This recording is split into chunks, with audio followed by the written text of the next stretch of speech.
بہت سال پہلے کی بات ہے۔ ایک شاندار شہر پر سلطان حامد کی حکومت تھی۔ سلطان کے دربار میں وزیر طارق سب سے زیادہ عقل مند اور انصاف پسند مشہور تھے۔ ان کی دانائی کی دھوم دور دور تک پھیلی ہوئی تھی۔ ایک دن دربار میں دو مشہور مجسمہ ساز حاضر ہوئے، اکبر اور بلال۔ ان دونوں کے درمیان یہ مقابلہ تھا کہ کون سلطان کے نئے محل کے لیے سب سے خوبصورت سفید سنگ مرمر کی مورت بنائے گا۔ جب مورت تیار ہوئی تو دونوں نے ایک ہی مجسمے پر اپنا حق جتایا، اور یہیں سے جھگڑا شروع ہوا کہ اصل فنکار کون ہے۔ سلطان نے یہ مشکل معاملہ وزیر طارق کے حوالے کیا۔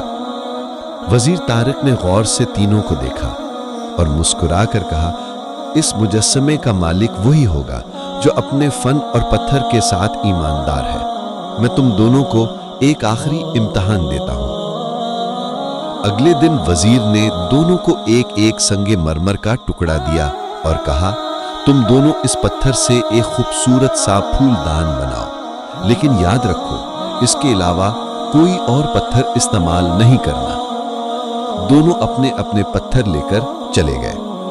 صبح ہوئی، دربار لگا۔ سب سے پہلے اکبر آگے بڑھا۔ اس کا پھول دان چمکدار، بے داغ اور خوبصورت تھا۔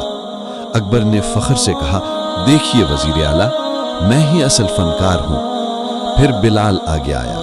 اس کا پھول دان بھی خوبصورت تھا، مگر اکبر کے مقابلے میں کم چمکدار۔ بلال نے سر جھکایا اور کہا، حضور، میں نے وہی پتھر استعمال کیا جو آپ نے دیا، لیکن اس کے بیچ میں ایک ہلکی سی دراڑ تھی۔ مجھے اسی دراڑ کو بچا کر یہ پھول دان بنانا پڑا۔ دربار میں سرگوشیاں ہونے لگیں۔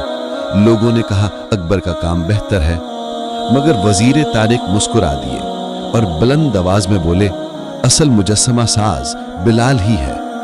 سب حیران رہ گئے۔ وزیر طارق نے وضاحت کی کہ میں نے جو پتھر اکبر کو دیا تھا اس میں بھی وہی معمولی دراڑ تھی۔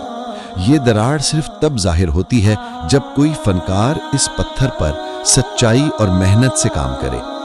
اکبر کا پھول دان بے داغ ضرور ہے، مگر وہ میرے دیے ہوئے پتھر سے نہیں بنا۔ اس نے دوسرا پتھر لیا اور جھوٹ بولا، لیکن بلال نے سچ کہا، محنت کی اور ایمانداری سے اپنے فن کو نکھارا۔ اصل فنکار وہی ہے جو اپنی خامیوں کو چھپائے نہیں، بلکہ ان سے خوبصورتی پیدا کرے۔ بلال کو مجسمے کا مالک قرار دیا گیا اور اکبر کو جھوٹ بولنے کی سزا ملی۔